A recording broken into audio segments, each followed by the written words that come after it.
My husband grabbed the microphone at our 25th anniversary party. The whole family watched. "Let's be honest," he laughed.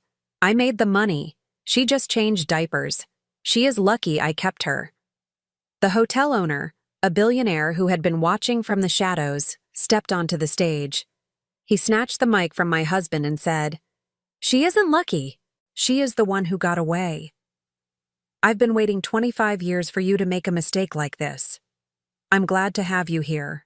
Follow my story until the end and comment the city you're watching from, so I can see how far my story has reached." I should have known something was wrong the moment I saw Easton adjusting his tie in that particular way, the same way he did before important business presentations.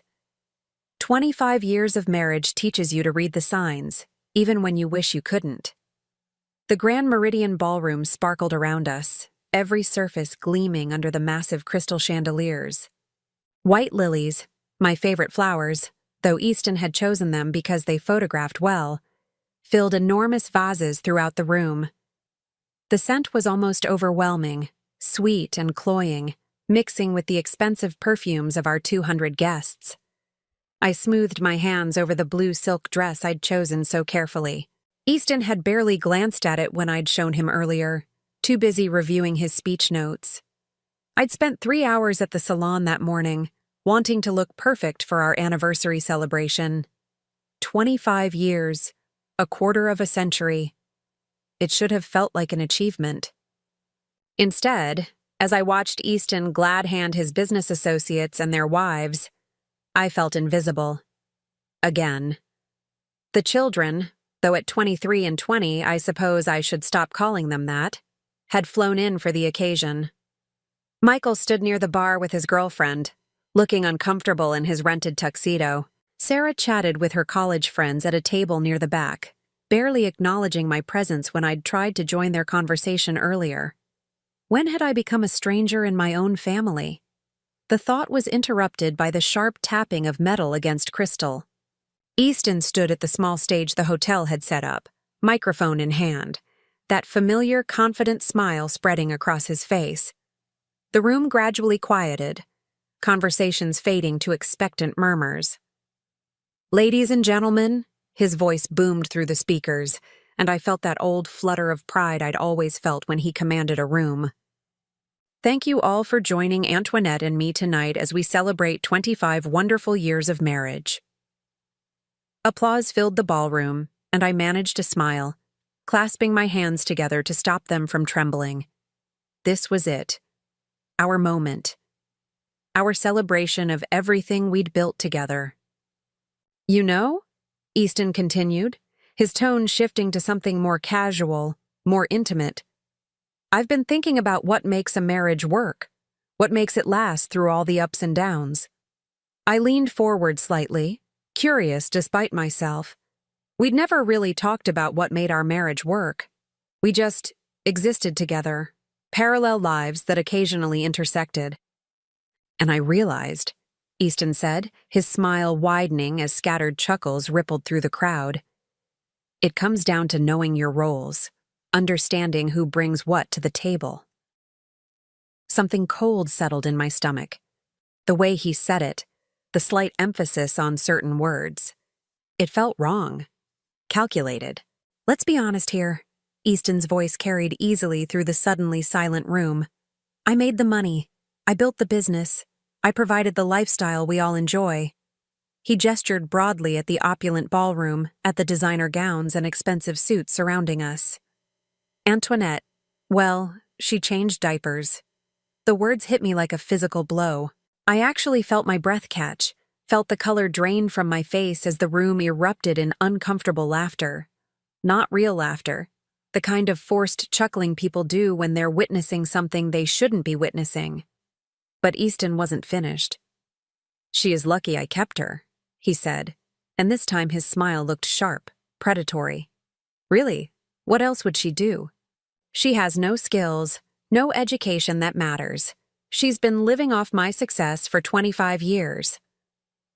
The room had gone completely silent now. Even the waitstaff had stopped moving, frozen in place like extras in a movie who'd forgotten their blocking. I could feel hundreds of eyes on me, feel the weight of their pity and embarrassment pressing down like a physical force. My hands were shaking now, my vision blurring as tears threatened to spill over. 25 years of my life reduced to diaper changing and lucky breaks. 25 years of supporting his dreams, raising his children, managing his household, being the perfect wife, all of it dismissed with casual cruelty in front of everyone we knew. I started to stand, needing to escape, needing to find somewhere to hide and process what had just happened. But before I could take a single step, another voice cut through the silence. "Excuse me." The voice was calm, controlled, but it carried an authority that made everyone turn, including Easton. I turned too, and felt my heart stop completely. Landon Blackwood stood at the edge of the stage, tall and silver-haired and completely unchanged in all the ways that mattered. 25 years had been kind to him. He'd grown into his angular features, his dark eyes more commanding than ever. He wore a perfectly tailored black suit that probably cost more than most people's cars, but he moved with the same quiet confidence he'd had as a struggling design student. What was he doing here? How was he here? Then I remembered. The Grand Meridian was his hotel. He owned the entire chain now. Landon Blackwood Hotels, with properties on 4 continents. I'd read about his success in magazines over the years, always with a mixture of pride and regret I'd never been able to fully examine. Easton blinked, his confidence faltering for the first time all evening. "I'm sorry. Who are you?" Landon stepped onto the stage with fluid grace, reaching for the microphone. "I'm Landon Blackwood. I own this hotel." His voice was pleasant, conversational, but there was steel underneath it. "And I need to interrupt your speech." Easton pulled the microphone back, his jaw tightening. You're in the middle of humiliating a remarkable woman," Landon said, his voice carrying clearly without amplification. "And I won't allow that to continue in my establishment." The ballroom had become a theater, every guest riveted by the drama unfolding on stage. I sat frozen, my heart pounding so hard I was sure everyone could hear it. Landon gently but firmly took the microphone from Easton's hand. When he spoke again, his voice filled the room with quiet authority. "Ladies and gentlemen, I apologize for interrupting this celebration, but I think you should know something about the woman this man just insulted." He turned to look directly at me, and something in his expression made my breath catch. It was the same look he'd given me all those years ago when he'd asked me to marry him. The same look I'd turned away from because Easton represented safety, security, everything I thought I needed. "Antoinette isn't lucky," Landon said, his eyes never leaving mine. "She isn't fortunate to have been kept by anyone. She is the one who got away. And I've been waiting 25 years for the man who won her to make exactly this kind of mistake." The silence that followed was absolute. No one moved, no one breathed, no one seemed capable of processing what they'd just heard. Easton's face had gone from confident to confused to something approaching panic. "What? What are you talking about? Who are you to her?" Landon finally looked away from me, turning to face my husband with an expression I couldn't quite read. "I'm the man who loved her first. The man who would have spent every day of the last 25 years making sure she knew exactly how extraordinary she is." The microphone fell from Easton's limp fingers, hitting the stage with a sharp screech of feedback that made half the room wince. But I barely heard it over the roaring in my ears, the way my entire world had just shifted on its axis. Landon loved me first. Was still. Did he still? "Antoinette," Landon said, stepping to the edge of the stage, extending his hand toward me.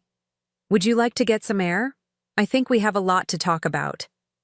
I looked at his outstretched hand, then at Easton's stricken face, then at the sea of shocked expressions surrounding us. 200 people waiting to see what I would do. Waiting to see if I would take the hand being offered to me, or stay seated in the chair where I'd just been publicly humiliated. For the first time in 25 years, The choice was entirely mine. I stood up, my legs somehow steady despite the earthquake happening inside my chest. I walked toward the stage, toward Landon's waiting hand, toward a future I couldn't even begin to imagine.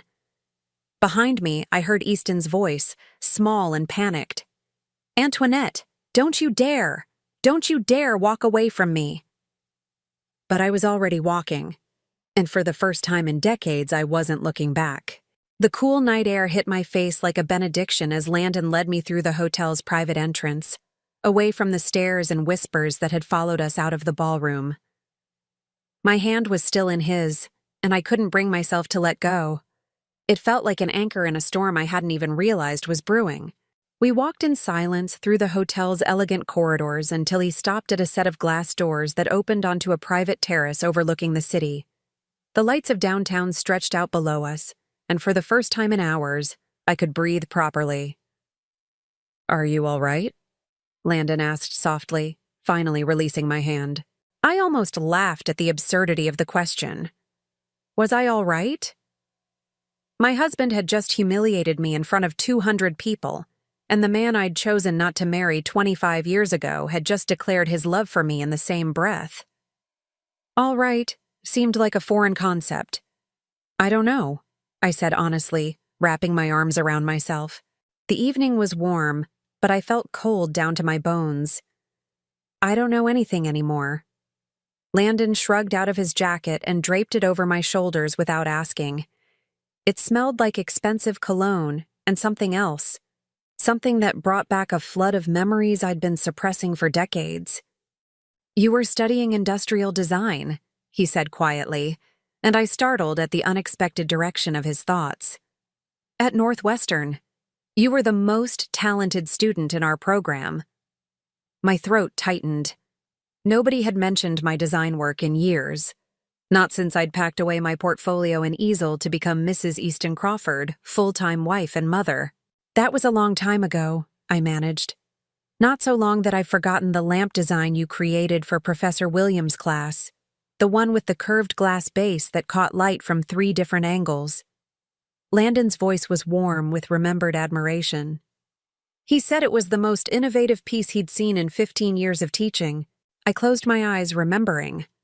I'd been so proud of that lamp, so excited about the possibilities it represented. I'd had plans, sketches for an entire line of lighting fixtures that would revolutionize residential design. I was going to change the way people thought about illumination in their homes. Instead, I'd gotten pregnant with Michael and married Easton, and those sketches had ended up in a box in our attic, forgotten like so many other dreams. "Why are you here, Landon?" I asked, needing to redirect the conversation before the memories became too painful. "I mean, I know you own the hotel, but tonight? Why tonight?" He was quiet for a long moment, looking out over the city. When he finally spoke, his voice was careful, measured. "I've been keeping track of you, Antoinette. Not in a stalking way," he added quickly, seeing my expression. "But you were the love of my life. When someone matters that much to you, you don't just forget they exist." The love of his life. The word sent a shock through my system that I wasn't prepared for. "I knew about the anniversary party," he continued. "I knew Easton had booked the ballroom. I told myself I wouldn't interfere, wouldn't insert myself into your life. But then I heard him practicing his speech this afternoon. My stomach dropped. You heard." He was in the presidential suite, going over his remarks with his assistant. The walls aren't as soundproof as guests think they are. Landon's jaw tightened. He was laughing about it, Antoinette, about how he was going to put you in your place in front of everyone, about how you'd gotten too comfortable lately, needed to be reminded of your position in the marriage. The words hit me like physical blows. Easton had planned it, had scripted my humiliation, rehearsed it, anticipated my reaction like a business presentation. 25 years of marriage, and he'd reduced our relationship to a power play. "I couldn't let it happen," Landon said simply. "I couldn't stand there and watch him destroy you without fighting back." Fighting back. When was the last time anyone had fought for me? When was the last time I'd fought for myself? The answer came with brutal clarity. Never. I'd never fought for anything I wanted. I'd always chosen the safe path, the expected path, the path of least resistance, like choosing Easton over Landon. The memory hit me with sudden, devastating force. I was 21 again, standing in my tiny apartment near campus, staring at two very different proposals. Literally. Both men had proposed to me within a week of each other. Landon had been passionate, romantic, down on one knee in the campus sculpture garden with a ring he'd designed himself. A simple band with a small diamond surrounded by tiny pieces of colored glass arranged like a sunburst. He'd been broke, surviving on instant noodles and student loans. But his eyes had burned with certainty when he'd told me he loved me. "I don't have much to offer you right now," he'd said, his voice shaking with emotion. "But I'll spend every day of my life making sure you never regret saying yes." Easton's proposal had come 3 days later, in an expensive restaurant downtown. His ring was a traditional solitaire, 2 carats, flawless. He'd talked about security, about the life he could provide, about my future being safe with him. He'd had a plan, a 5-year timeline for his career advancement, a projected income chart, a list of neighborhoods where we'd look for houses. I'd chosen the plan.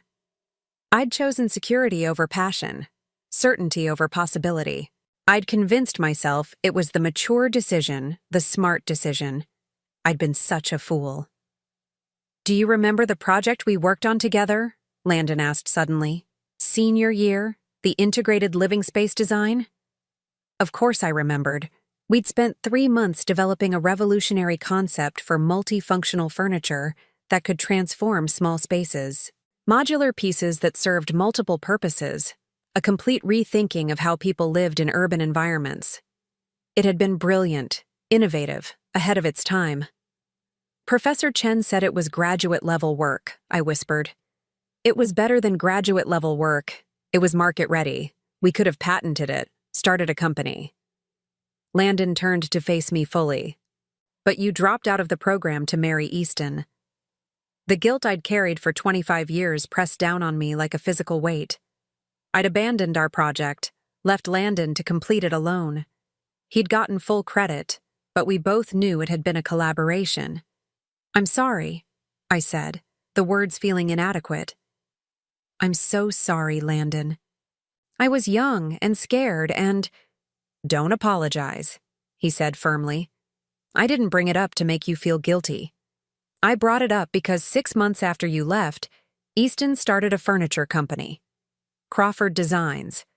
His first product line was remarkably similar to our project. The world seemed to tilt sideways. What are you saying?" "I'm saying your husband built his fortune on stolen ideas, Antoinette. Ideas you helped create." The memory came flooding back, Easton asking me about my classwork, showing interest in my projects for the first time since we'd started dating. I'd been so flattered by his attention, so eager to share my passion with him, that I'd shown him everything, every sketch, every prototype, every innovative concept I'd developed. He'd listened with such apparent fascination, asking detailed questions about materials and manufacturing processes. I'd thought he was trying to understand my world, trying to connect with the part of me he'd never shown much interest in before. Instead, he'd been stealing it. "The modular coffee table that launched his company," Landon continued quietly, "the one that could be reconfigured into a dining table and storage unit? That was your design, wasn't it?" It was. I'd sketched it during a late-night study session, frustrated by the limitations of my tiny apartment. Easton had found the sketch on my kitchen counter and studied it for nearly an hour, asking me to explain every detail. "He said he wanted to understand my work," I whispered, my voice breaking. "He said he was proud of my creativity." He was. Proud enough to claim it as his own. The betrayal hit me in waves. It wasn't just the humiliation in the ballroom tonight. It was 25 years of lies, 25 years of building a life on stolen dreams, 25 years of watching my husband take credit for my innovations while dismissing me as nothing more than a housewife. Every major breakthrough Crawford Designs has had, I said slowly, pieces clicking into place with horrible clarity. The expandable shelving system, the convertible workspace furniture, the eco-friendly material innovations. I helped develop all of those. I gave him the ideas, helped him work through the problems, and then he made you feel like you were lucky to be included in his success, Landon finished. Made you feel like your contributions were insignificant. I thought about all the times I'd tried to talk to Easton about design, about my ideas for improving his products or developing new ones. He'd listen with that patronizing smile, pat my hand, and tell me I didn't understand the business side of things. He'd made me feel stupid for having opinions about an industry I'd once dreamed of revolutionizing. Why didn't you say something? I asked. All these years, why didn't you tell me? Landon was quiet for a long moment. Because you chose him, he said simply. Because you seemed happy, and I didn't want to be the bitter ex who couldn't let go. Because I thought, I hoped, that maybe he really did love you enough to deserve you. And now? His smile was sad but determined. Now I know better. Tonight proved that he never understood what he had. He never saw you the way I saw you. The way I still see you. The way he still saw me. Present tense. After 25 years of silence, after building an empire while I disappeared into domestic invisibility, he still saw me as the woman I'd been, the woman I'd forgotten I could be.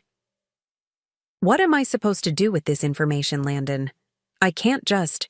I have children, a life, responsibilities. You have choices, he said gently. Maybe for the first time in 25 years you have real choices. Choices. The word felt foreign, dangerous. I'd spent so long following the path laid out for me that I'd forgotten there could be other paths. The offer I made in there, Landon continued, about us talking, about the future. I meant it, Antoinette. I've built something real over the past 25 years. I have resources, connections, opportunities. I could help you reclaim what's yours. Your marriage ended tonight, he said, not unkindly, but with absolute certainty. The moment Easton humiliated you in front of 200 people, the moment he reduced 25 years of partnership to diaper changing and charity, your marriage ended. The only question now is what comes next. What comes next? Another foreign concept. For 25 years, I'd known what came next. Another day of supporting Easton's dreams while burying my own. Another day of being grateful for scraps of attention from my own family. Another day of diminishing myself to make others comfortable. I need time, I said finally. I need to think. Landon reached into his jacket pocket and pulled out a business card. Take all the time you need. But when you're ready to remember who you really are, call me. I took the card, my fingers brushing his in the exchange. The touch sent electricity through me, a reminder of feelings I'd spent 25 years suppressing.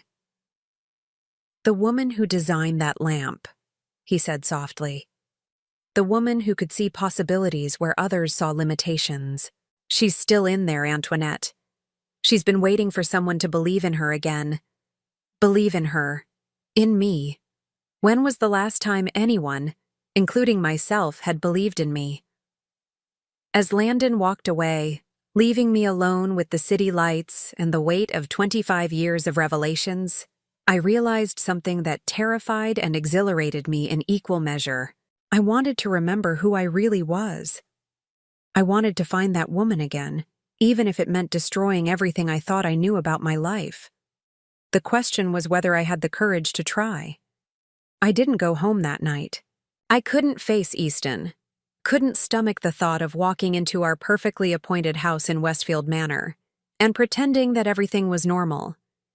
Instead, I drove aimlessly through the city until I found myself parked outside the old Northwestern campus, staring at the building where I'd once believed I could change the world. My phone had been buzzing incessantly since I'd left the hotel. Easton, the children, even some of the guests from the party, probably calling to satisfy their curiosity about the drama they'd witnessed. I'd turned it off an hour ago, needing the silence to think. Landon's business card sat on my dashboard, catching the streetlight like a small beacon. I'd picked it up and put it down a dozen times, my finger hovering over his number. What would I even say? Thank you for destroying my marriage? Thank you for revealing that my entire adult life had been built on theft and lies? Thank you for reminding me who I used to be? When my phone finally rang at 7 in the morning, I almost didn't answer, but the caller ID showed Sarah's name, and something in me couldn't ignore my daughter, even now. Mom? Sarah's voice was small, uncertain. Where are you? Dad's been calling everyone, and Michael's freaking out, and what happened last night? I closed my eyes, feeling the weight of 23 years of motherhood pressing down on me. How could I explain this to my children? How could I tell them that their father had built their comfortable life on stolen dreams? That their mother had been complicit in her own erasure? I'm okay, sweetheart, I said finally. I just needed some time to think. But that man, the one who said those things about you and Dad, who was he? The one who said those things. Not the one who humiliated me. Landon was the one Sarah was questioning.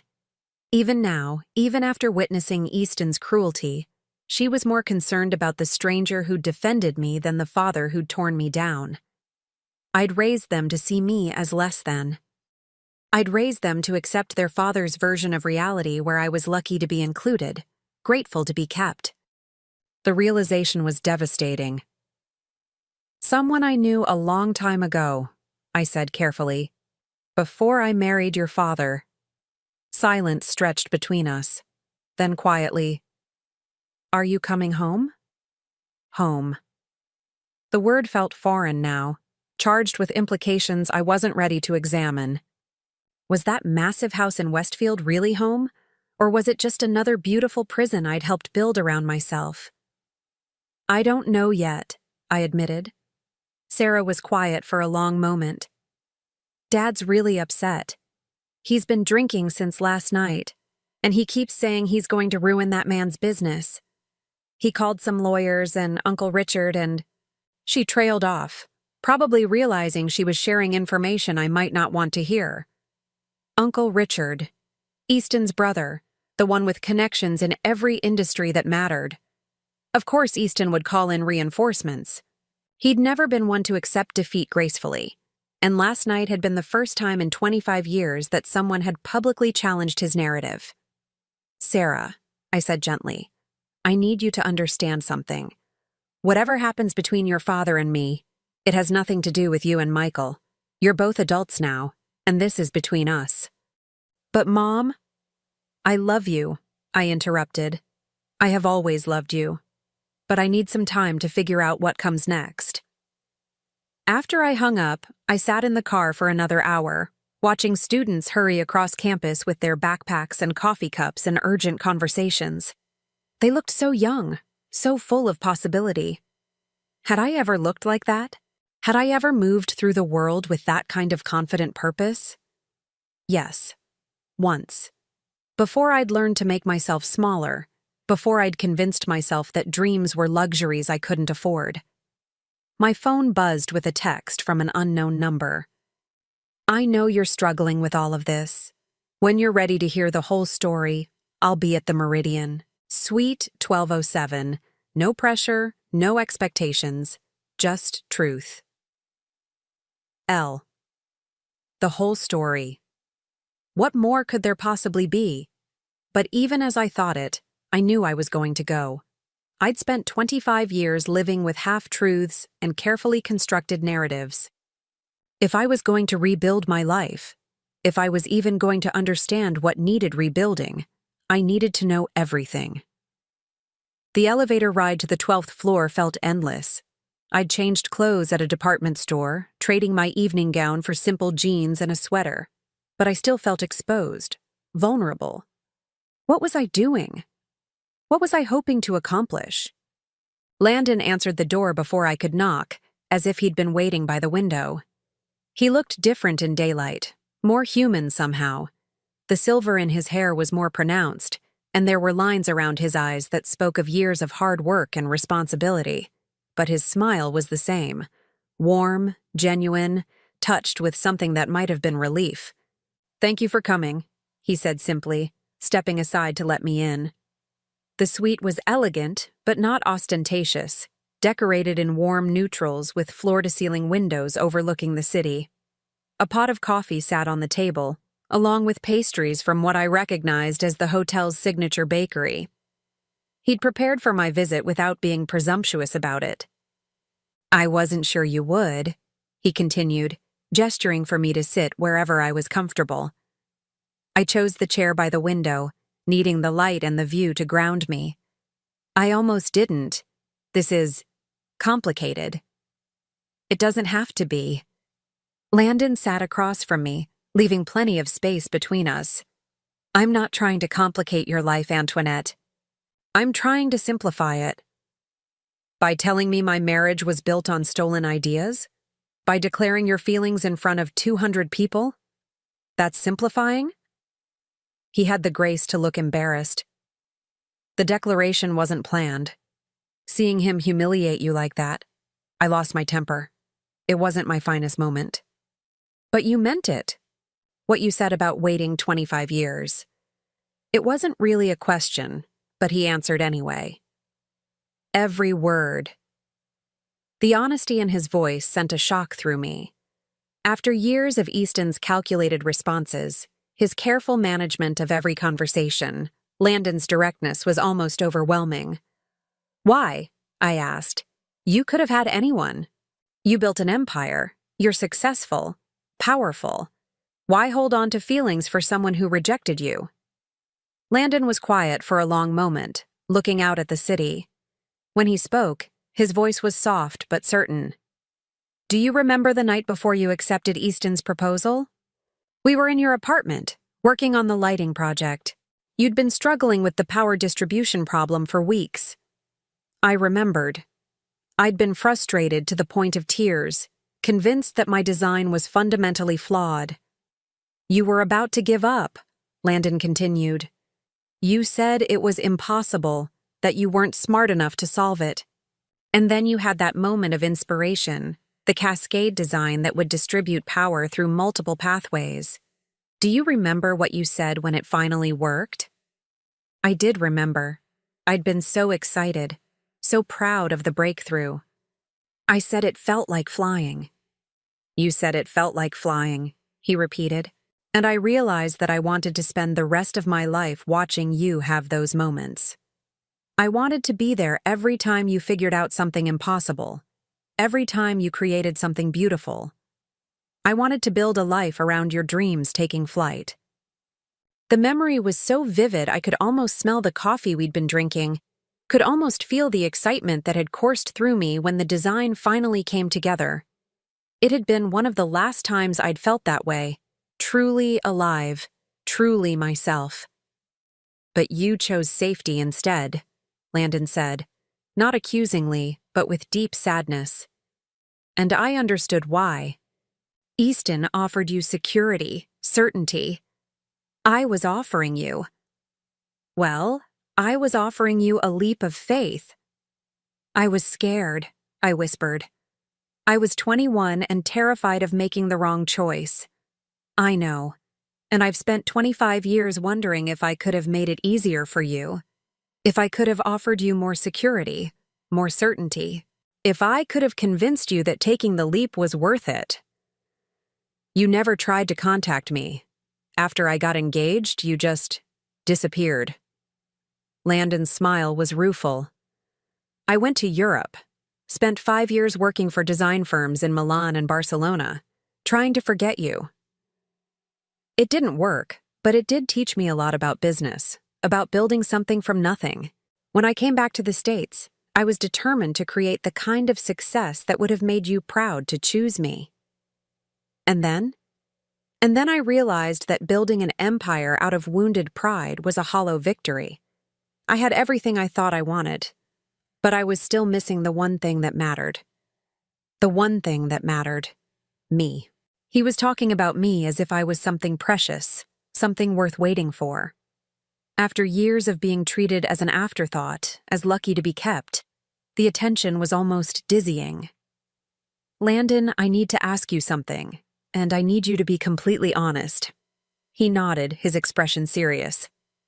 Last night, when you said Easton built his business on our ideas, how much of his success actually came from my work? Landon hesitated, and I knew the answer was going to be worse than I'd imagined. All of it, he said finally.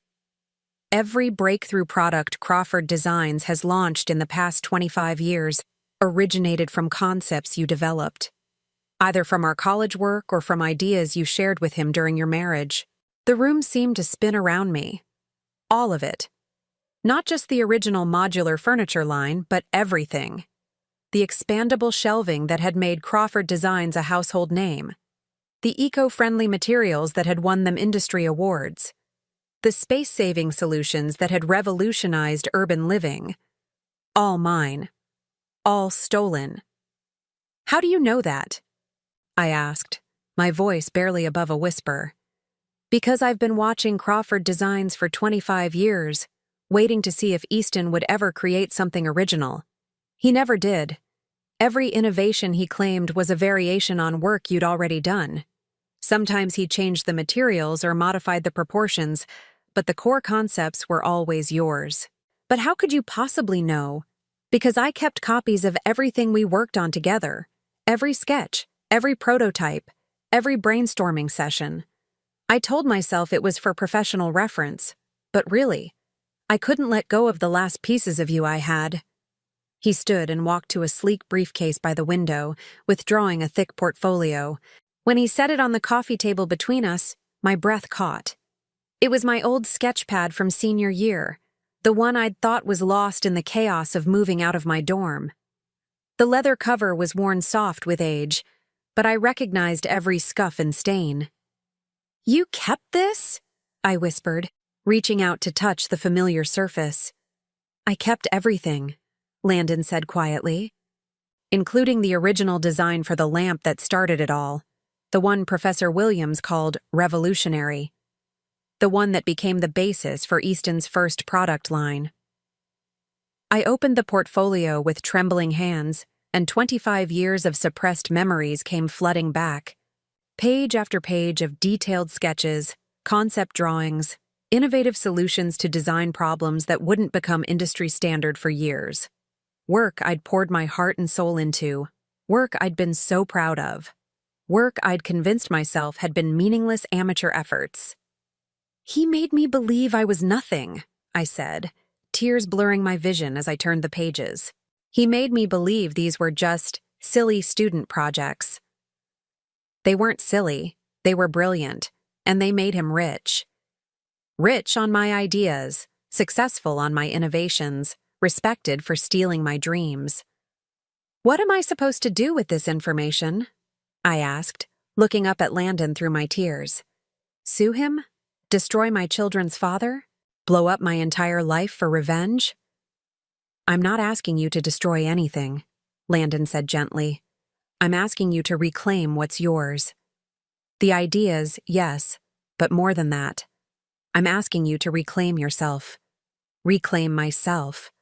The woman who'd designed these innovations, who'd seen possibilities where others saw limitations. The woman who'd felt like she was flying when a complex problem finally yielded to her imagination. How? I asked.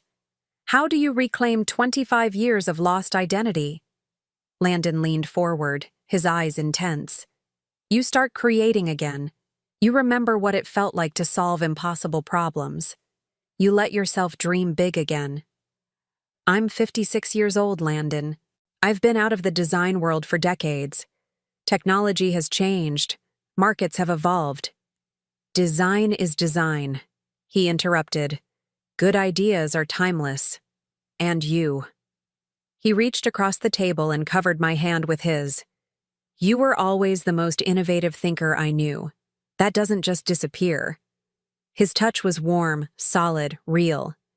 For the first time in years, I felt like someone was seeing me, really seeing me, not as a wife or mother or convenient accessory, but as myself. "I have an offer for you," Landon said, his voice steady and sure. "Not a romantic proposition, not a rescue mission. A business opportunity." I raised an eyebrow, curious despite my emotional upheaval. "I'm launching a new division of Blackwood Hotels, sustainable design consulting. Hotels around the world are demanding eco-friendly, space-efficient solutions, but most design firms are still thinking in outdated paradigms.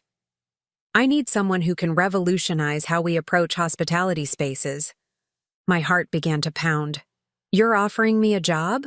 "I'm offering you a partnership. 50-50 ownership of the new division, full creative control, a chance to see your ideas implemented on a global scale." His grip on my hand tightened slightly. "A chance to show the world what Antoinette Crawford can really do." A partnership, creative control, global scale. The words sent electricity through me, awakening something that had been dormant for so long I'd forgotten it existed. "The salary would be $200,000 to start," Landon continued, "plus profit sharing once we're established.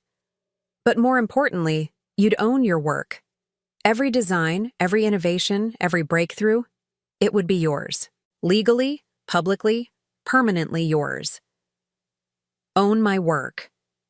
After 25 years of watching Easton profit from my ideas, the concept felt revolutionary. "I can't," I said automatically, the response so ingrained I didn't even think about it. "I mean, I have responsibilities, obligations." "To whom?" Landon asked quietly. "To the husband who humiliated you publicly? To the children who are adults with their own lives? To yourself?" To myself. When was the last time I'd had an obligation to myself? "I need time," I said. But even as I spoke the words, I could feel something shifting inside me. A spark of the old excitement, the old hunger to create something meaningful. "Take all the time you need," Landon said. "But while you're thinking, consider this. Right now, Easton is probably planning how to discredit me, how to minimize what happened last night. He's going to try to convince everyone, including you, that I'm just a bitter man trying to steal his wife." "Aren't you?" I asked, but without accusation. I genuinely wanted to know. Landon's smile was sad but honest. "Maybe partly, but mostly, I'm a businessman who recognizes exceptional talent when I see it. And I'm someone who believes that 25 years is long enough for brilliance to stay buried." Long enough for brilliance to stay buried. The phrase resonated through me like a bell. How long was I willing to keep burying who I really was? How long was I willing to let fear keep me small? "There's something else you should know," Landon said, releasing my hand and reaching for another folder. "About what Easton's planning to do next." My stomach clenched.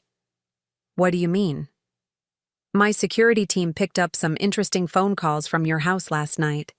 Calls to his lawyer, his brother, some business associates. He's not planning to apologize or try to win you back, Antoinette. He's planning to destroy you." "Destroy me how?" Landon's expression was grim. "He's going to claim you're having a mental breakdown, that you're emotionally unstable, possibly dangerous. He's going to use last night as evidence that you need psychiatric help, that you can't be trusted to make rational decisions about your future." The words hit me like ice water. Of course. Of course Easton wouldn't just let me walk away. He'd turn my moment of strength into evidence of weakness, my first act of self-preservation into proof of instability. "He can't do that," I said, but my voice sounded uncertain even to myself. "He can try.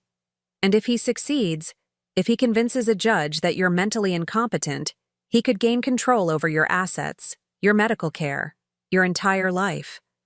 You'd become his ward, legally obligated to submit to whatever treatment he deems necessary." The horror of it crashed over me. Not just divorce, not just humiliation, but complete legal subjugation. Easton wouldn't just take my past, he'd steal my future too. "But if you had your own income, your own professional identity, your own legal standing. Landon let the implication hang in the air. You're saying I need to move fast. I'm saying you need to choose who you're going to be. The woman who lets herself be destroyed by a man who never deserved her, or the woman who takes back everything he stole and builds something even better. I looked down at the portfolio again, at years of work I'd forgotten I was capable of. Then I looked at Landon, at the man who'd kept faith with my potential even when I'd lost faith in myself. For the first time in 25 years, I knew exactly what I needed to do. The only question was whether I had the courage to do it. I drove home to Westfield Manor in a daze, Landon's portfolio carefully secured in my passenger seat like precious cargo. The familiar tree-lined streets seemed different somehow, smaller, as if I was seeing them through new eyes. The massive houses with their perfect lawns and pristine facades looked less like dreams fulfilled and more like beautiful prisons. Our house, Easton's house, I corrected myself, sat at the end of a curved driveway, all Georgian columns and manicured hedges. I'd once been so proud of this place, so grateful that Easton's success had allowed us to live here. Now I wondered how many of my stolen ideas had paid for those marble steps, those hand-carved moldings, that 3-car garage. Easton's Mercedes was in the driveway, along with his brother Richard's silver BMW. Of course, Richard was here. The cavalry had arrived to help Easton manage the crisis of his wife developing a backbone.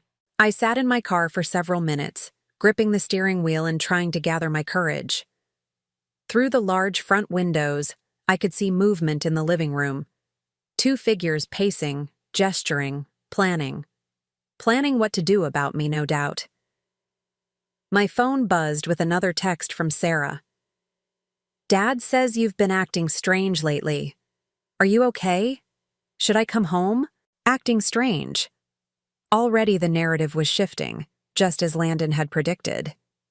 Easton was laying the groundwork for his mental instability defense, preparing to paint my moment of clarity as evidence of breakdown.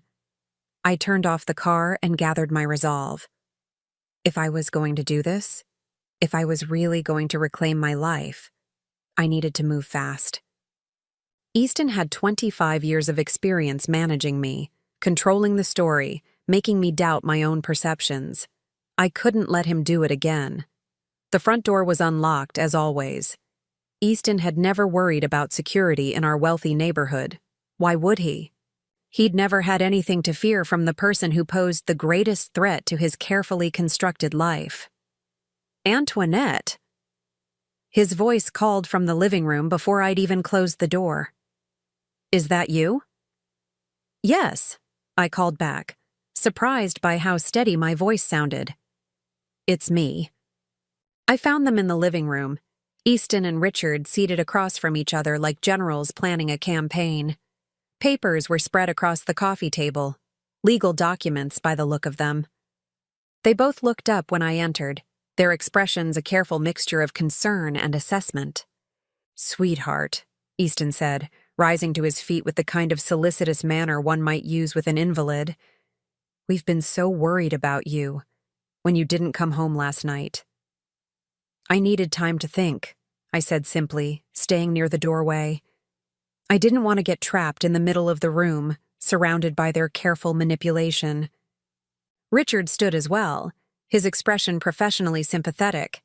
As Easton's lawyer brother, he'd had plenty of practice managing difficult situations. Antoinette, I think we should talk about what happened last night. Easton's told me about the incident at the party. The incident? Already my humiliation was being reframed as something I'd caused, something that needed to be managed rather than addressed. Has he? I asked, looking between the two men. And what exactly did he tell you? Easton's jaw tightened slightly. I told him about Landon Blackwood's inappropriate behavior, how he inserted himself into our celebration, made those ridiculous claims about your past relationship. Ridiculous claims? I repeated, feeling that familiar cold anger settling in my chest. Which part was ridiculous, Easton? The part where he said he loved me or the part where he said I was talented? Antoinette, Richard began, but I cut him off. No. I want to hear from my husband. I want to hear him explain which part of what Landon said was ridiculous. Easton's mask of concern slipped slightly, revealing the irritation underneath. The man is obviously unstable. He's been fixated on you for 25 years, building some kind of fantasy around a college relationship that ended decades ago. A fantasy, I said slowly. So when he said I was a talented designer, that was fantasy. You took a few art classes, Easton said dismissively. It's hardly the foundation for a career. A few art classes. I felt the familiar sting of his casual dismissal, but this time it was accompanied by something else. Clarity.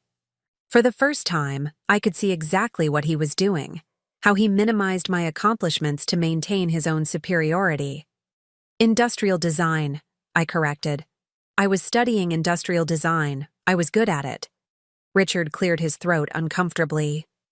Perhaps we should focus on the present situation.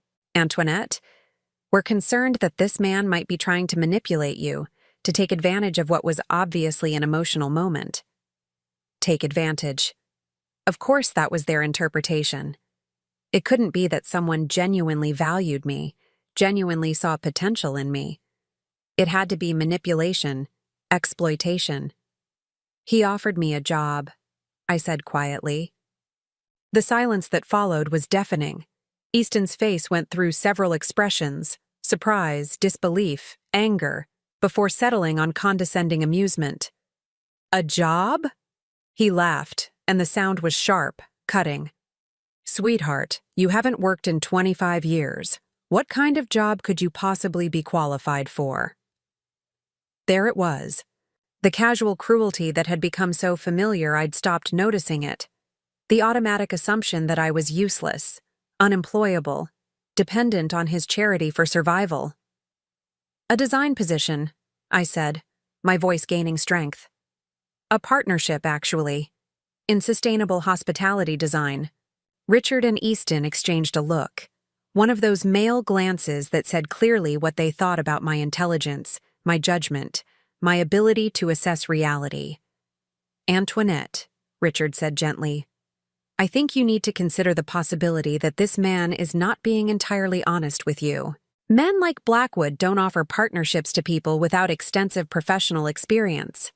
Men like Blackwood, successful men, men who built real empires, who made real decisions. Unlike women like me, who just changed diapers and got lucky. Unless, Easton added, his voice taking on a nastier edge, he's not really interested in your design skills. The implication hung in the air like a toxic cloud. Of course that was what they'd assume, that any interest in me had to be sexual, predatory, inappropriate. The idea that I might have actual value, actual talent worth investing in, was apparently too far-fetched to consider. You think he offered me a partnership because he wants to sleep with me? I asked, my voice dangerously quiet. I think, Easton said carefully, that you're emotionally vulnerable right now, and that men like Blackwood are experts at exploiting that vulnerability. Exploiting vulnerability. Everything about this conversation was about my weakness, my susceptibility, my inability to think clearly or protect myself. They weren't discussing my humiliation at the party, Easton's public cruelty, or the problems in our marriage. They were focused entirely on managing the threat I apparently posed to their carefully ordered world. What would you like me to do? I asked, curious to hear their plan. Richard leaned forward, his expression earnest and professional. We think you should consider getting some help. You've been under a lot of stress lately, and last night was obviously traumatic. There are excellent facilities that specialize in helping people work through these kinds of episodes. Episodes? There was the word Landon had warned me about. My moment of self-respect was being reframed as a mental health crisis requiring professional intervention. What kind of facilities? I asked, though I already knew the answer. Residential treatment centers, Richard said smoothly. Places where you could get the support you need to work through whatever you're going through. away from external pressures and influences that might be confusing you. Away from Landon, away from anyone who might remind me that I had options, that I deserved better, that I was worth more than Easton's version of charity. "How long would this treatment last?" I asked. Easton and Richard exchanged another look. "As long as necessary," Easton said. "Until you're feeling more like yourself again." More like myself. The irony was breathtaking. They wanted to send me away until I was willing to be the diminished version of myself they were comfortable with. Until I stopped remembering that I used to have dreams, used to have talent, used to believe I could fly. And if I refuse? The silence stretched uncomfortably. Finally, Richard spoke. "Antoinette, if you're not capable of making rational decisions about your own well-being, then the people who love you have to step in." There it was. The threat Landon had predicted, delivered with lawyerly precision. Submit to treatment voluntarily, or they'd have me declared incompetent and force me into it. I looked around the living room, at the expensive furniture I'd helped choose, the artwork we'd collected together, the family photos that documented 25 years of carefully curated happiness. None of it felt like mine anymore. It all felt like props in someone else's life, someone else's story. "I need to get a few things from upstairs," I said finally. "Of course," Easton said, his relief evident. He thought I was surrendering, accepting their assessment of my mental state. "Take your time. We can discuss the details when you're ready." I walked upstairs slowly, my mind racing. They were giving me rope, expecting me to hang myself with compliance. Instead, I was going to use it to climb out of the hole they'd spent 25 years digging for me. In our bedroom, Easton's bedroom, really, since I'd never been allowed to decorate it the way I wanted, I pulled out a small suitcase and began packing carefully. Not too much, nothing that would suggest I wasn't coming back. Just enough to survive for a few days while I figured out my next move. At the bottom of my jewelry box, hidden beneath layers of rarely worn accessories, I found my original Northwestern student ID. The photo showed a young woman with bright eyes and confident posture, someone who believed she could change the world through good design, someone who'd never learned to make herself smaller. I tucked the ID into my purse along with Landon's business card and my old portfolio. Then I sat at the small writing desk by the window and composed 2 letters. The first was for my children. Michael and Sarah. By the time you read this, I'll have made a choice that might be difficult for you to understand.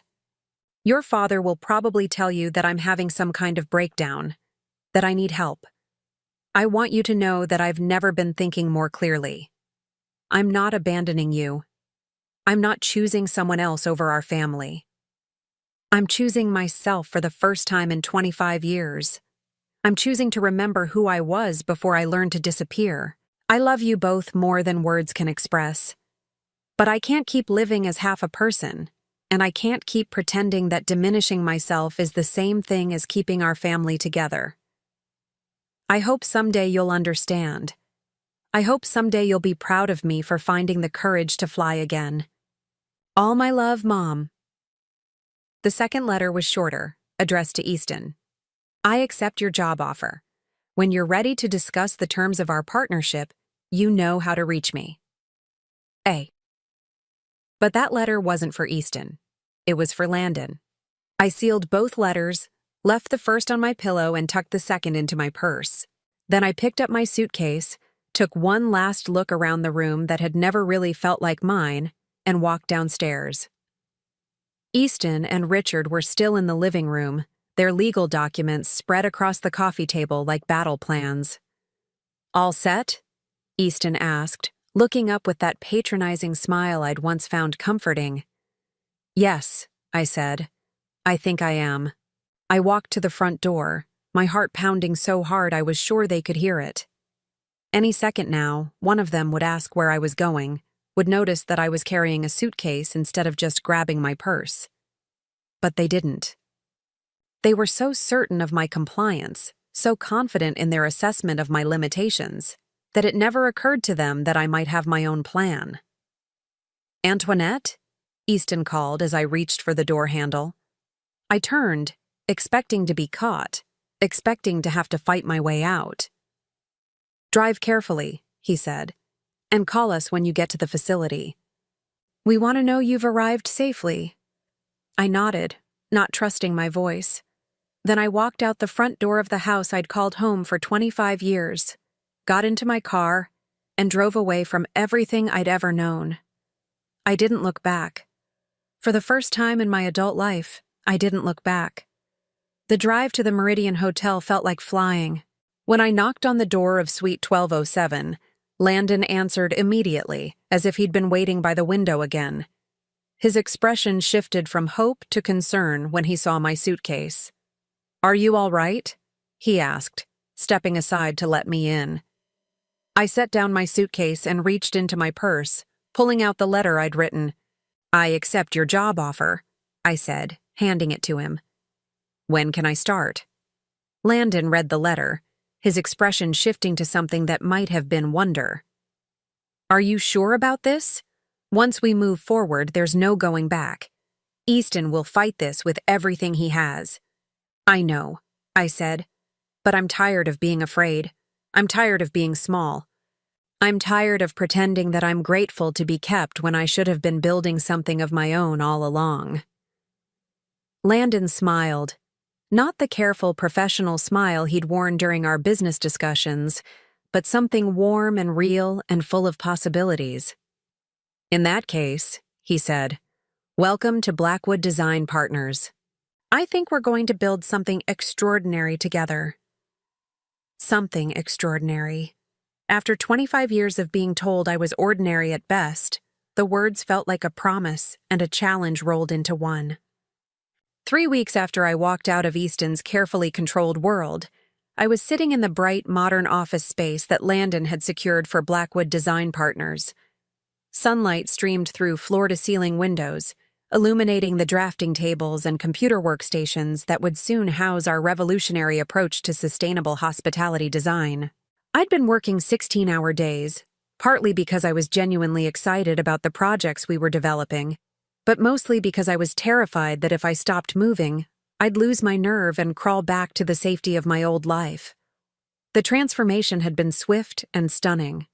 In just 3 weeks, I'd designed a modular hotel room system that could reduce construction costs by 30% while increasing energy efficiency by nearly half. The prototype had hotel executives flying in from around the world to see what we were creating. But success, I was learning, came with a price.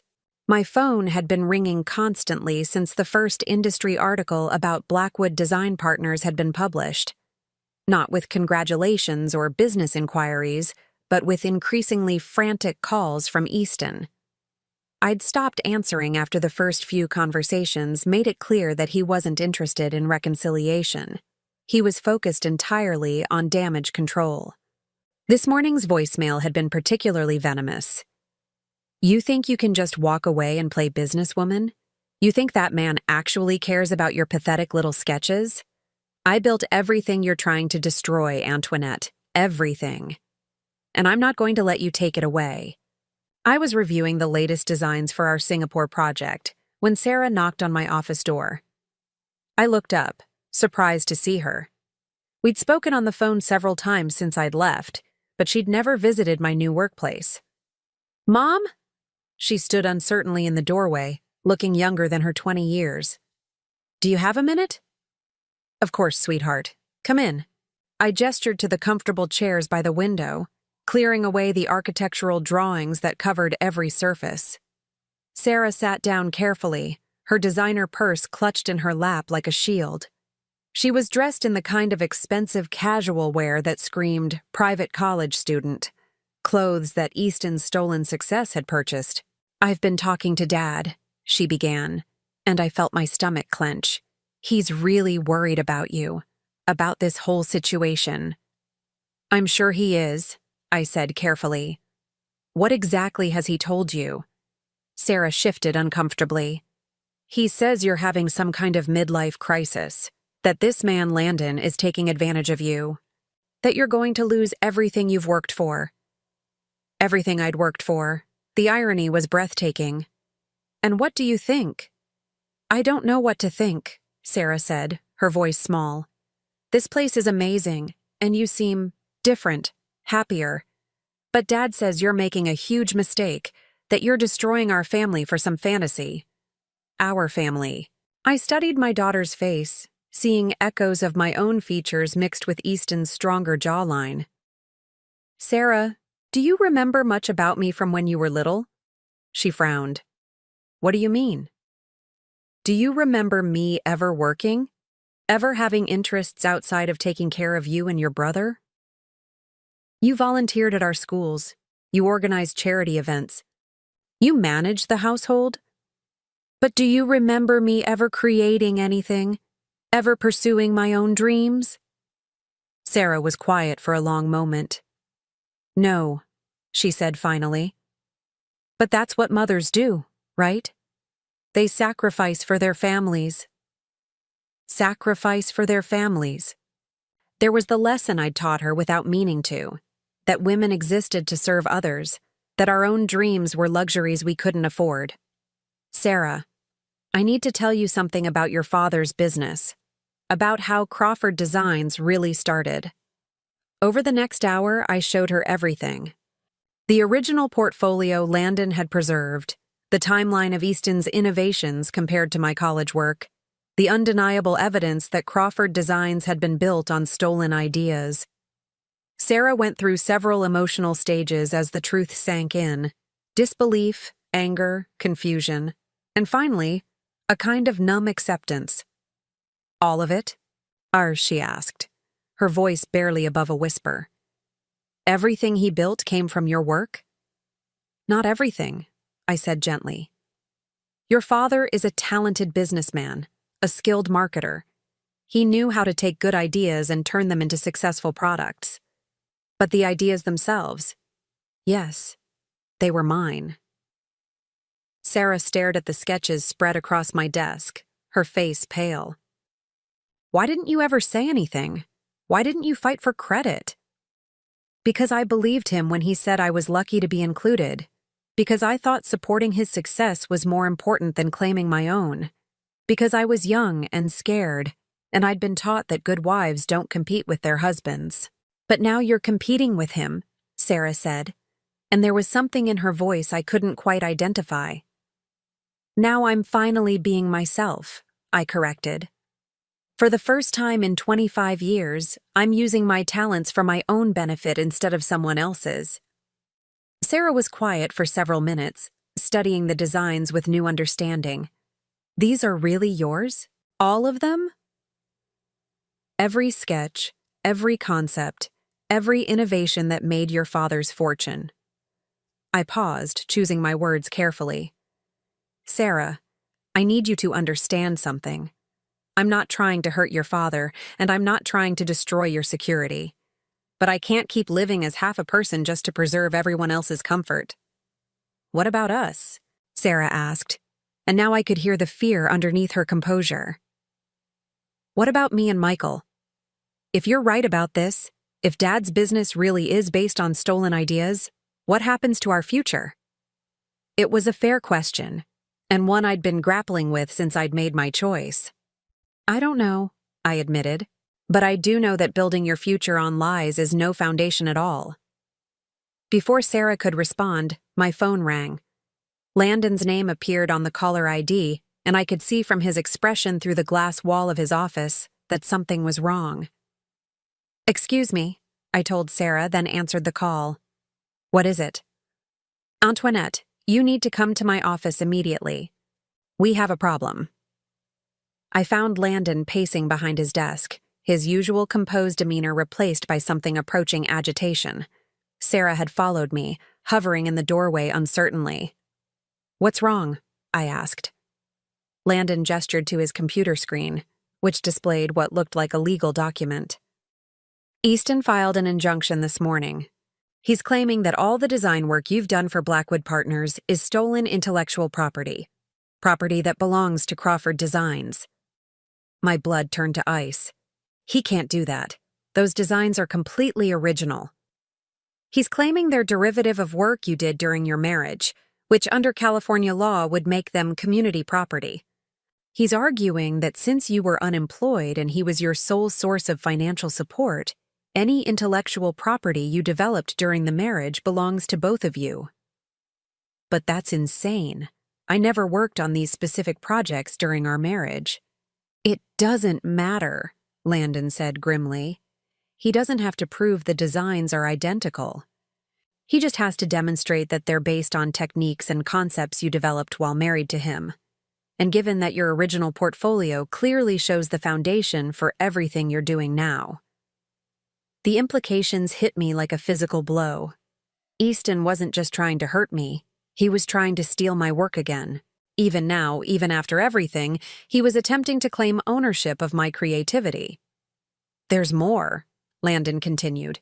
He's also filed for an emergency restraining order, claiming you're mentally unstable and that I'm manipulating you into making decisions that are harmful to your well-being and your family's financial security. Sarah gasped from the doorway.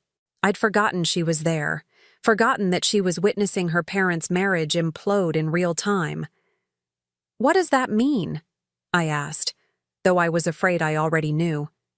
It means that until the court hearing next week, you're legally prohibited from making any business decisions or entering into any new contracts.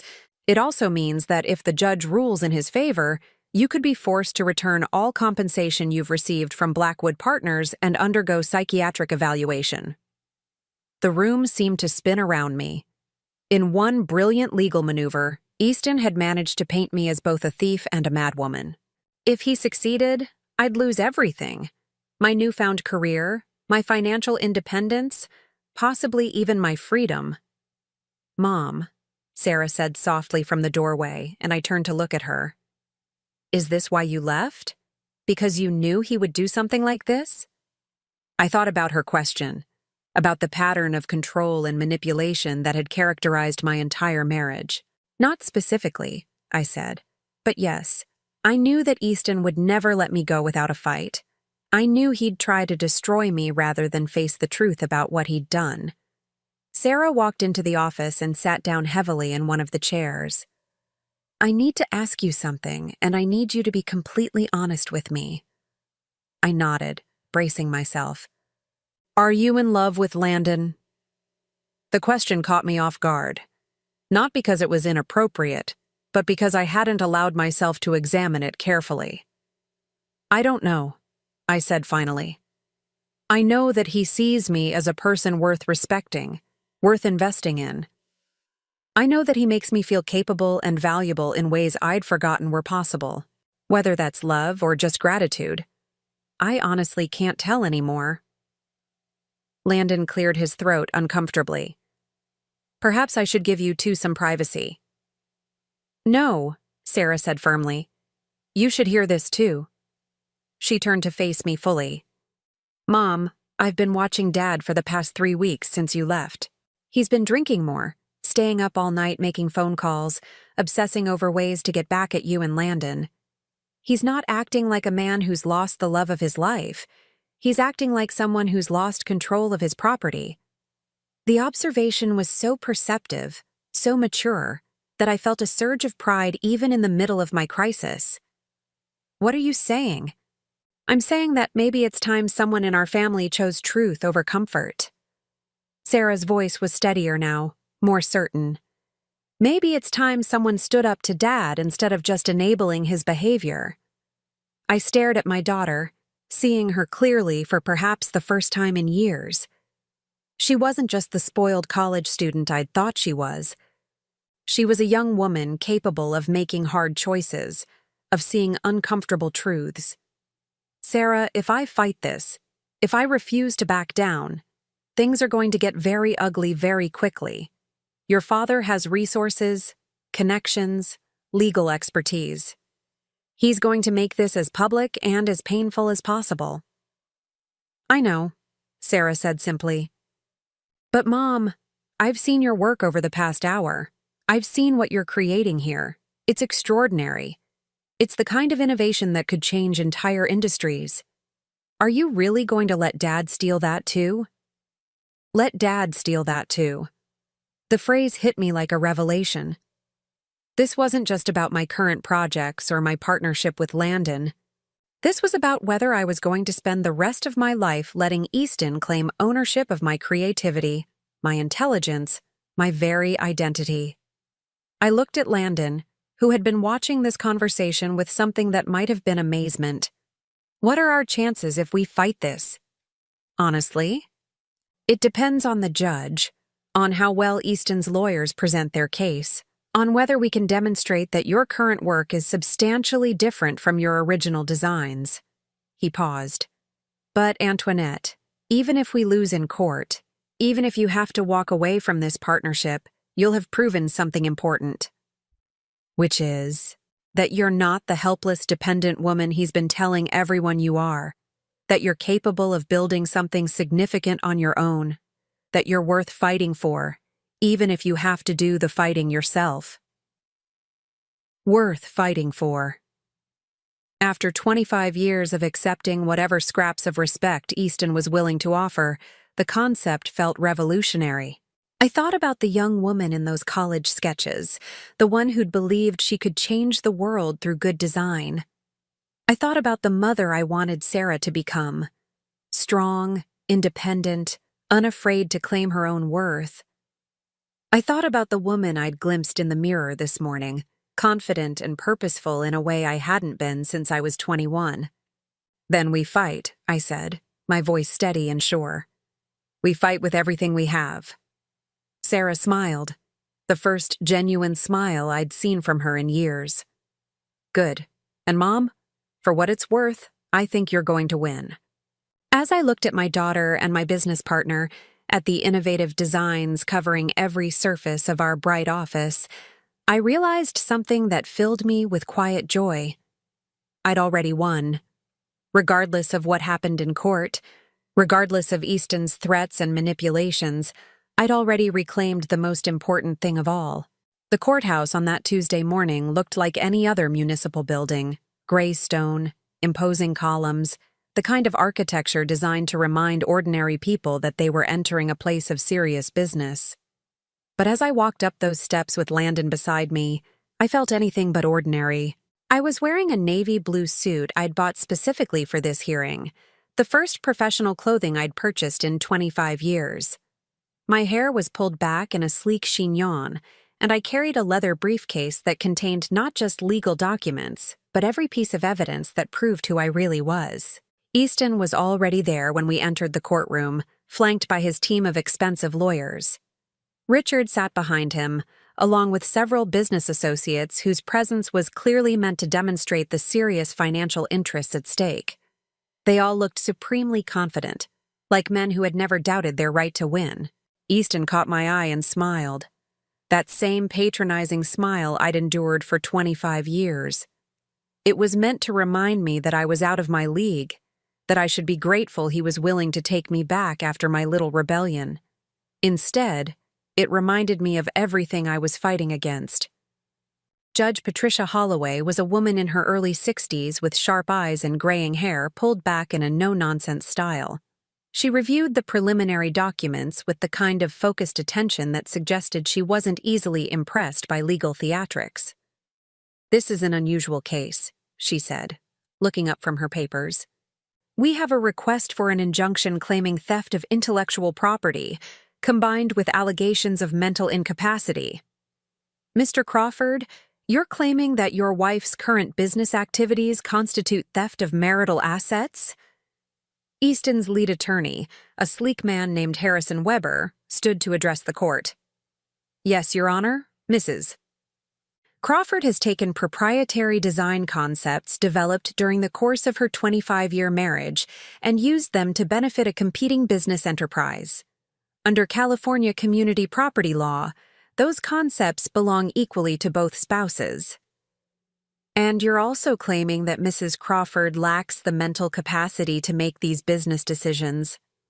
We're concerned about Mrs. Crawford's emotional state, Your Honor. She abandoned her family home without warning, entered into business partnerships with a man she barely knows, and has been making increasingly erratic decisions. We believe she may be experiencing a psychological crisis that's affecting her judgment. I felt my lawyer, Janet Morrison, tense beside me. We'd prepared for this line of attack, but hearing it stated so clinically in open court was still jarring. "Mrs. Morrison," Judge Holloway said, "how does your client respond to these allegations?" Janet stood with quiet confidence. She was a woman about my age who'd built her reputation defending professionals in intellectual property disputes. "Your Honor, Mrs. Crawford is not mentally incapacitated, nor has she stolen anyone's intellectual property. What she has done is finally reclaim her own creative work after 25 years of watching her husband profit from her ideas."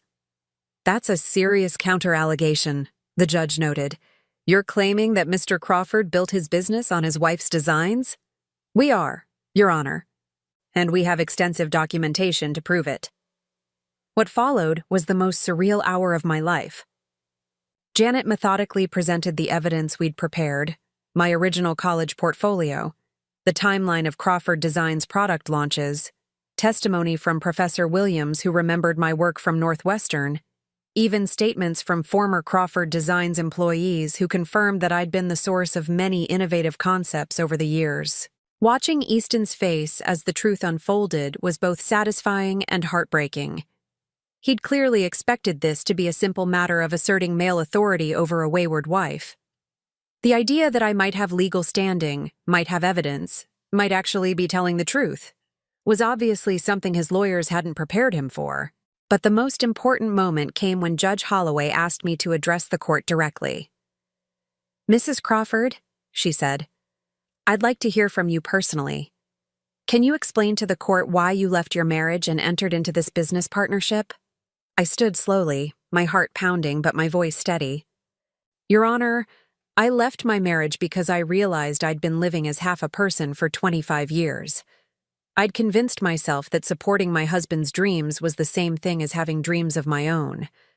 I'd accepted that being grateful for his success was enough, even when that success was built on my work." I paused, looking directly at Easton. For 25 years, I told myself that love meant sacrifice, that good wives don't compete with their husbands, that being kept was a privilege I should be grateful for. But that night at our anniversary party, when my husband publicly reduced my contributions to diaper changing and luck, I finally understood that I hadn't been loved. I'd been managed. Easton's lawyer started to object, but Judge Holloway waved him off. "Continue, Mrs. Crawford." "The business partnership I entered into with Mr. Blackwood isn't built on stolen ideas, Your Honor. It's built on the ideas I never got to develop because I was too busy supporting someone else's career. It's built on concepts I created after I left my marriage, using skills I'd forgotten I had. And yes, those skills were developed during my marriage, but they were developed by me. They're mine." I reached into my briefcase and pulled out a folder containing my most recent designs, the modular hotel system that was revolutionizing sustainable hospitality design. "These are the designs Mr. Crawford claims belong to him," I said, handing the folder to the judge. "They were created 3 weeks ago in my new office, using software I taught myself and concepts I developed independently. They bear no resemblance to anything in my original college work or anything Crawford Designs has ever produced. They are entirely my own creation."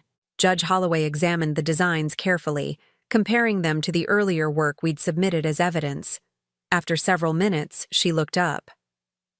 "Mr. Weber, can you point to any specific similarities between these current designs and the work your client claims ownership of?" Easton's lawyer shuffled through his papers, clearly struggling. "The techniques are similar, Your Honor.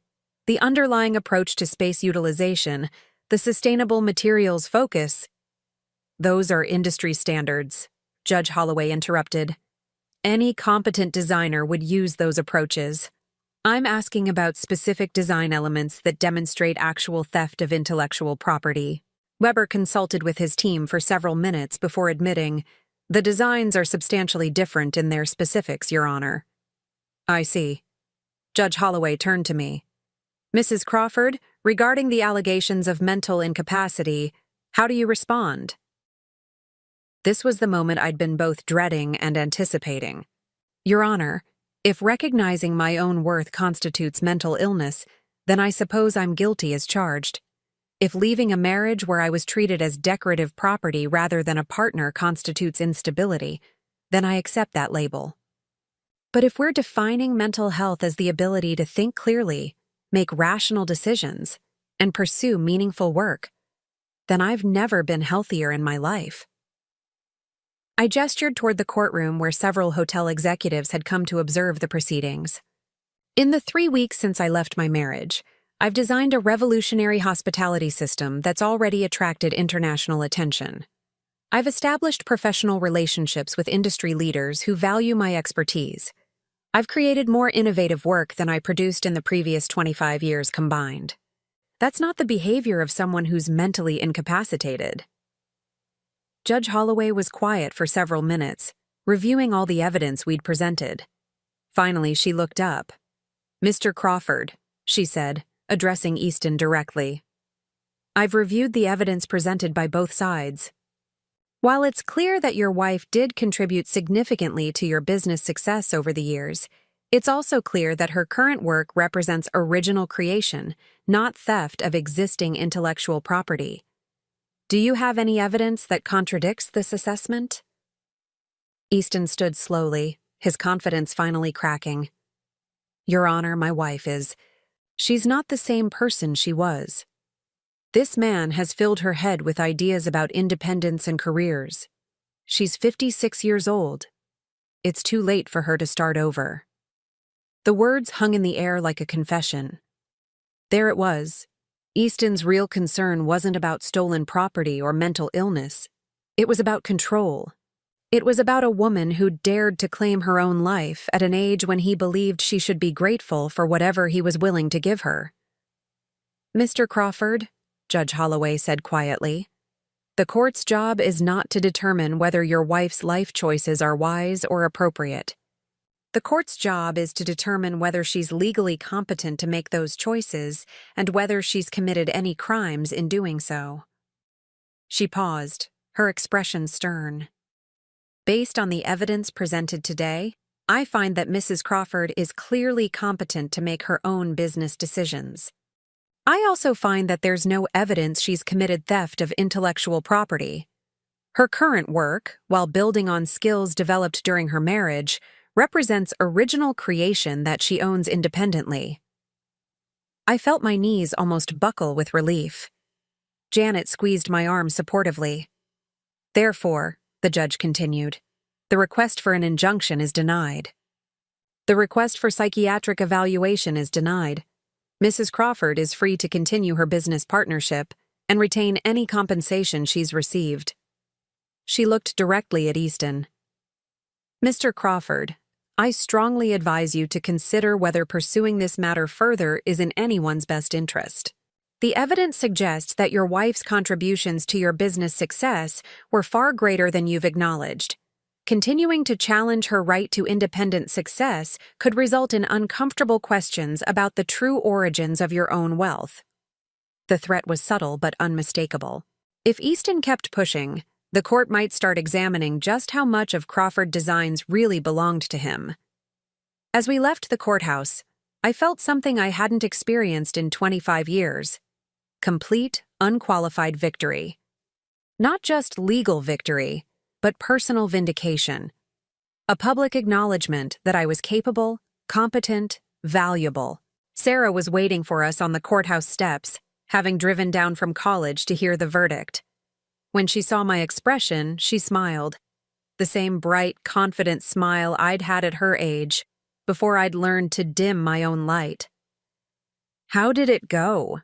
she asked, though my face probably told her everything she needed to know. "Your mother," Landon said, his voice warm with admiration, "was magnificent." Later that evening, I stood on the balcony of my new apartment overlooking downtown, a glass of champagne in my hand, and the lights of the city spread out below me like scattered stars. It was a modest place compared to the mansion in Westfield Manor, but it was mine. Every piece of furniture, every decoration, every choice reflected my taste, rather than someone else's vision of who I should be. My phone had been ringing all afternoon with congratulations from colleagues, interview requests from industry publications, and business proposals from hotels around the world who'd heard about our innovative approach to sustainable design. The woman who'd once been dismissed as unemployable was now being courted by Fortune 500 companies. But the call that meant the most had come from Michael, my son, who'd been silent through most of the divorce proceedings. "Mom," he'd said, his voice quiet but certain, "I owe you an apology. I've been talking to Sarah about everything that happened, about Dad's business and your work, and I'm sorry. I'm sorry I didn't see it sooner. I'm sorry I didn't stand up for you." "You don't need to apologize," I'd told him. "You were raised to see me a certain way. We all were. But I should have looked closer. I should have asked questions. You're brilliant, Mom. You always were. I guess I never thought about where Dad's ideas really came from." Now, standing on my balcony, I thought about the young woman who'd designed that revolutionary lamp in college, who'd believed she could change the world through good design.